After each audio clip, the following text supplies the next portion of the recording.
Okay, space and time, the most fundamental categories by which to understand a material world, have been symbolically appropriated by the church over the centuries as an aid to man's spiritual life.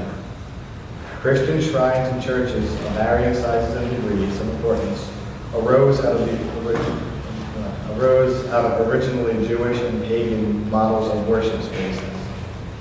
The synagogue was the regular meeting place for Christians in the church's infancy, and it is in this context, with its ritual arrangement, that served as the point of departure for the later development of Christian liturgy. Additionally, pagan temples, such as those in the Western Roman Empire after the fall of Rome, were sometimes converted into Christian temples after being blessed and consecrated for use as Catholic worship spaces. But this talk is not about worship spaces as much as it is time, so now I'll continue on to the liturgical, the division of the liturgical year in the church. Similarly, in its development of temporal cycles, Christianity, having been born from a Jewish religion loaded with religious feasts and holidays, which either commemorate a religious event in salvation history, seek God's blessings on seasons of the year for a bountiful harvest, or celebrate mysteries of faith, developed its own religious feasts and holidays in addition to the regular Sunday worship of God. We may say that in our own time, there is never a single day devoid of significance for the Catholic Christian, as our daily readings, harmonized as they are with the readings that go before and after within the week, focus its audience's attention on a central theme within a given seasonal context. And this gives the Catholic Christian a source from which he may guide his or her daily prayer and reflection. The two foremost categories in which the Catholic liturgical year is broken up are the seasonal cycle and the sanctoral cycle. So the seasonal cycle is the round calendar that I handed out. And so this is the church year. It's divided into 5 seasons, one of which is discontinuous and occurs in 2 parts, and that's the ordinary time. So these 4 seasons are these 5 seasons are the Advent season and the Christmas season, the Lenten season and the Easter season, and then the season of ordinary time, which again is broken up into 2. I apologize that I couldn't get color for these, but if you look at the circle, the whole bottom half of the circle has ordinary time. That's actually the time that we're in right now. We're coming right towards the end of that. And so we're coming towards the end, not just of our year, I don't know, civil year, but also our liturgical year.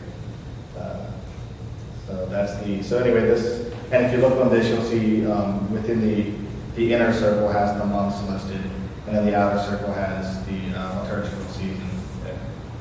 So this is one division of the church year. This is how we celebrate within these 5 seasons, 5 seasons, one of which is broken up into 2. So it seems like 6 seasons. If you were to count these, then you would get 6, but it's actually just 5.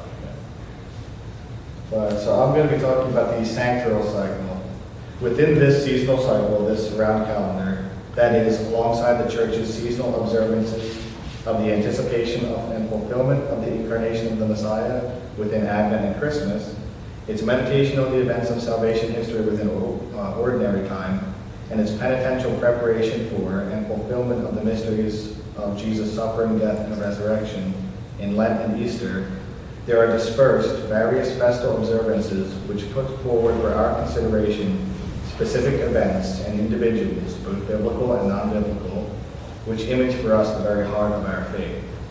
These observances, called feasts, are meant not to detract our attention from this liturgical, from the seasons in which we currently are, but they're meant to give concrete examples of central truths of the faith and specific examples of Christian living as we celebrate that season.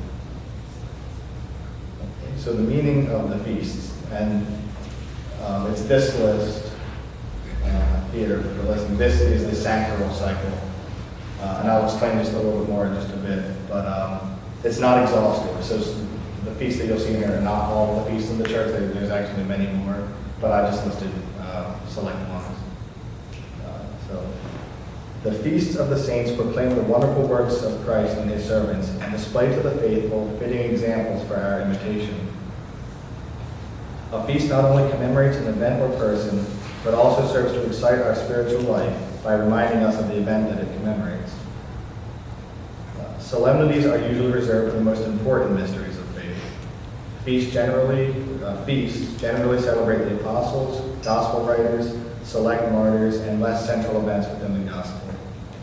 Memorials celebrate outstanding individuals who have significantly contributed to the spread of the gospel message, and ancillary events in the Gospels and significant events in the church's history, such as the dedication of a church and titles of marriage. I guess I have a general historical outline, but I think I'd like to skip to kind of the heart and just explain what these feasts and their divisions are. So I'll go to that.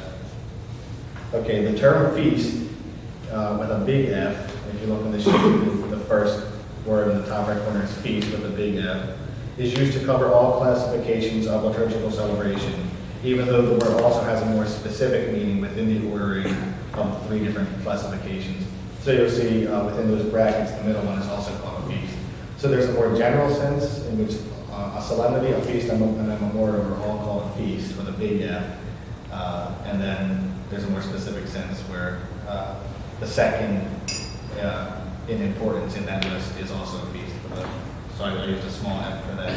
So I'll try to explain this. Solemnities, being the most important of the 3 classifications, have included within their liturgical celebrations a uniquely adapted entrance antiphon and opening prayer, 3 readings as opposed to 2, the recitation of the Gloria, Creed, and Prayer of the Faithful, and a uniquely adapted prayer over the gifts, a communion antiphon, and a prayer after communion.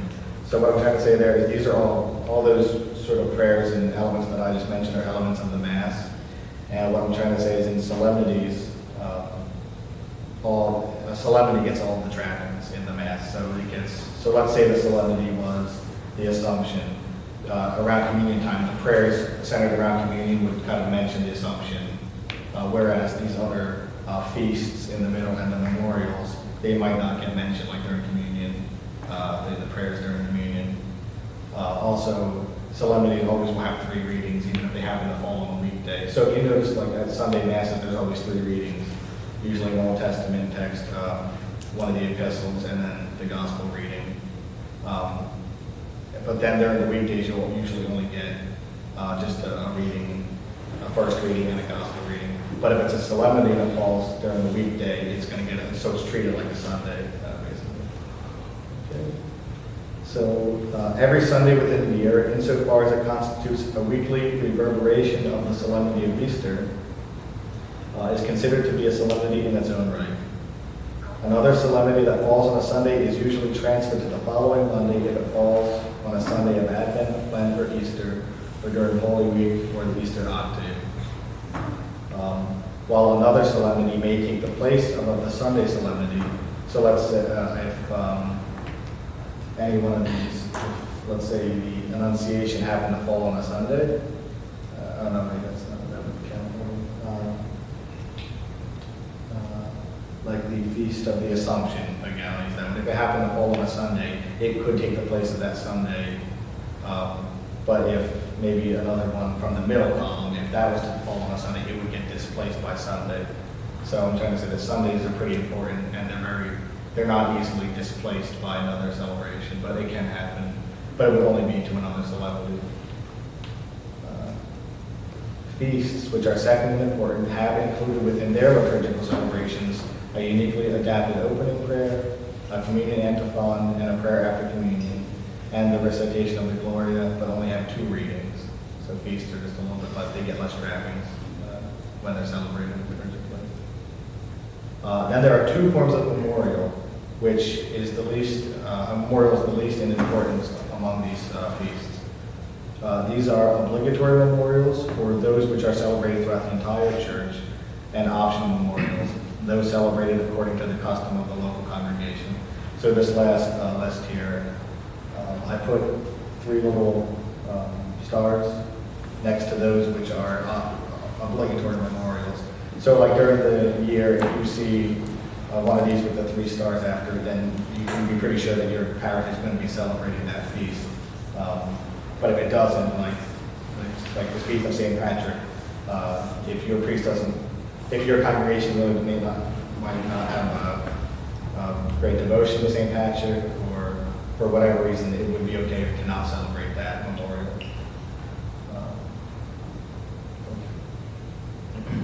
Okay.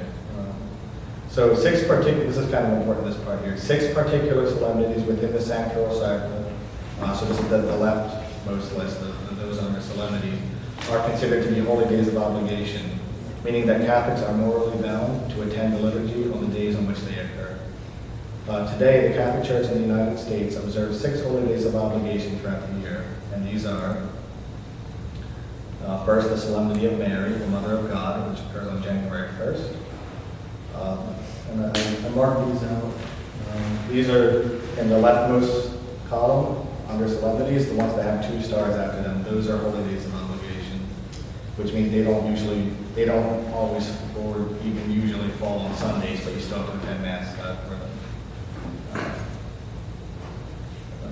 Okay, so that was the Solemnity of Mary, the Mother of God, on January 1st, the Solemnity of the Ascension of Jesus on the Thursday after the 6th week of Easter, the Solemnity of the Assumption of Mary on August 15th, the Solemnity of All Saints on November 1st, the Solemnity of the Immaculate Conception on December 8th, and the Solemnity of the Birth of our Lord on December 25th. Okay. Some other solemnities are not holy days of obligation because they always occur on Sunday. So Easter is an example of that. Pentecost is an example of that. Still, other solemnities are neither holy days of obligation, nor do they regularly occur on a Sunday. These include the solemnities of the Annunciation, St. Joseph, the Epiphany, the Sacred Heart of Jesus, the birth of John the Baptist, and Saints Peter and Paul. The feasts of all so if you notice in this middle column, feasts are usually, if it's not too blurred out on your sheets, the feasts are usually of the apostles or of very significant martyrs or of evangelists. And also less central events in the gospel. And these are all considered to be kind of subordinate to solemnities. Then finally, memorials, both obligatory and optional, include the different titles of Mary, significant scriptural figures and non-scriptural figures of the early church, and many different categories of religious figures, including martyrs, doctors, pastors, founders, and virgins, among others.